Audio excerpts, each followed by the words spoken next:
to the Curious Kid podcast. Everyone has fears. Your fears may be a little different than mine. I remember, growing up in the 1980s, that there was something that a lot of kids my age were scared of because of things they had seen on TV or in the movies. Almost everyone my age probably remembers seeing Quicksand on TV or in a movie. If you are a little bit older than me, it is even more likely that you remember seeing Quicksand on TV or in a movie. That's because 1 out of every 35 movies released in the 1960s featured a scene with quicksand. Even in the 70s and 80s, hundreds of movies were released that had scenes with quicksand. There are far less movies with quicksand in them today.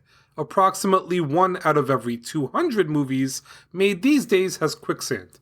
Is quicksand really as dangerous as it is portrayed to be on TV and in the movies? Let's learn more. Double mailbag. Double mailbag. Dear Olivia and Jacob, my name is Dylan. I live in London, England. I listen to your podcast in the car with my brothers. I am curious about quicksand. How does the human body fall through quicksand? My favorite episode is curious about pee and poop. From Dylan of London. Hi Olivia and Jacob, my name is Graham and I am 5 years old. I love your podcast and listen to it every day. My favorite episodes are the ones on Vikings and pirates. I would love to learn about quicksand, watches, and diamonds. Graham and Nanny Camille from Oregon. Wowee! This episode is going to be so much fun because quicksand seems like an interesting topic and I don't know much about it. I cannot wait to learn more about quicksand for Dylan and Graham. In case you're wondering, if you were to believe the way quicksand works in many TV shows and movies, you might think quicksand is super dangerous. You might even believe that it can suck a human down into the ground, but is that how quicksand actually works? Thankfully, the answer is no. Olivia, what's the question of the week? The question of the week is, what kind of quicksand would actually be dangerous? Hint, it's not the type of quicksand you would find in TV shows and movies. Okay, before we go any further, let's learn what quicksand is. Quicksand is a sand that doesn't act like normal sand because it's something called a non-Newtonian fluid. Most things can be categorized as a solid, liquid, or gas. What would you consider sand? Sand would most definitely be a solid. That's absolutely right. But sometimes sand doesn't act like a solid, or a liquid or gas for that matter. Sometimes it acts like a non-Newtonian fluid. Most liquids act the same, whether or not stress is added. By stress, I mean that something else is introduced to change the way it acts. There is something that both of us like to eat, and we like to eat it a lot, and it's a non-Newtonian fluid. That would be ketchup. If you shake ketchup, it becomes less viscous, which means that it gets runnier. Other non-Newtonian fluids include blood, paint, shampoo, and toothpaste. All of those things get runnier or less viscous if you add stress to them by shaking them. They are called non-Newtonian fluids because they don't follow Newton's law of viscosity, which states that fluids will keep a constant viscosity independent of stress. But how does quicksand stop acting like a solid and start acting like a non-Newtonian fluid?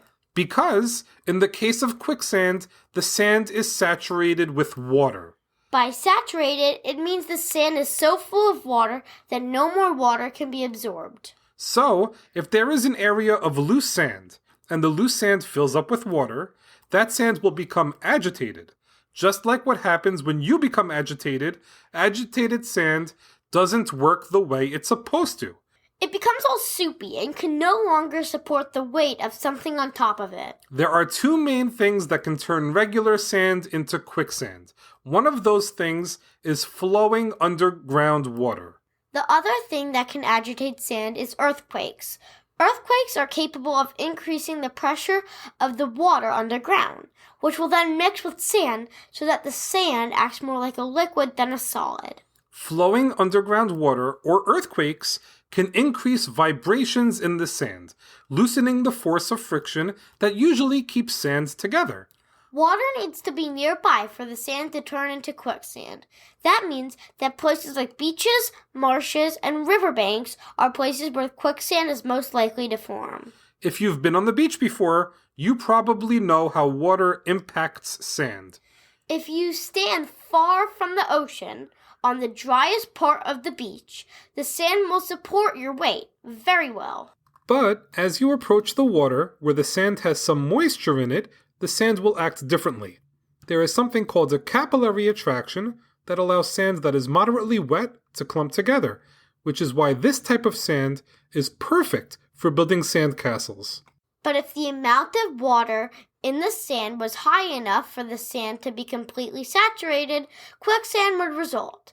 That would cause anything on top of the saturated sand to sink. So let's say you find yourself in quicksand. What do you do next?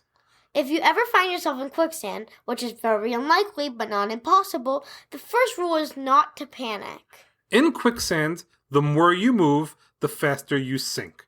Because it's a non-Newtonian fluid, moving around a lot in the quicksand is like shaking up ketchup. It just makes the quicksand less viscous, meaning that you will sink even quicker.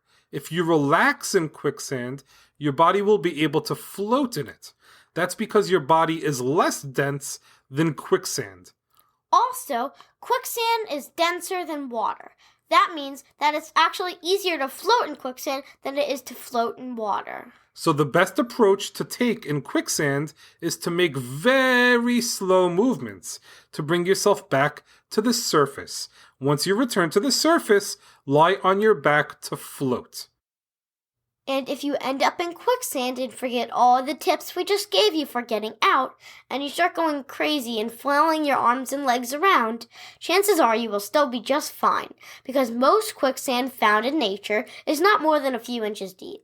So, stepping in quicksand will probably make you dirty, and you may get wet sand in your shoe, or even worse, lose a shoe that ends up drowning in the quicksand. But the odds of anything more serious happening are very low.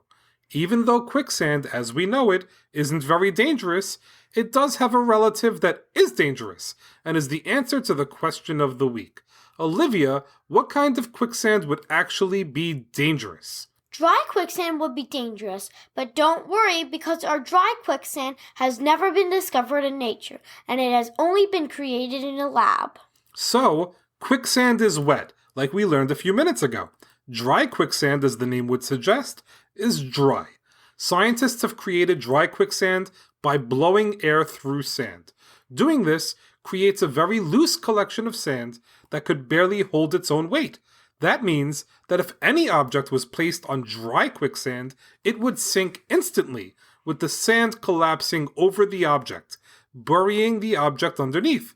Not only that, but the energy from the collapse would even send a stream of sand shooting upwards. Thankfully, no dry quicksand has ever been discovered in the wild, but only in a laboratory. Well, that's a wrap for this week's episode. Thanks so much for listening to this week's podcast, number 225, on quicksand. Great job, Olivia, and great job, Dylan and Graham, for the Sandtastic episode topic suggestion. Join us next week when we will get curious about cameras for listeners in Kansas, New Jersey, and Canada. As always, thank you so much for listening and getting curious with us.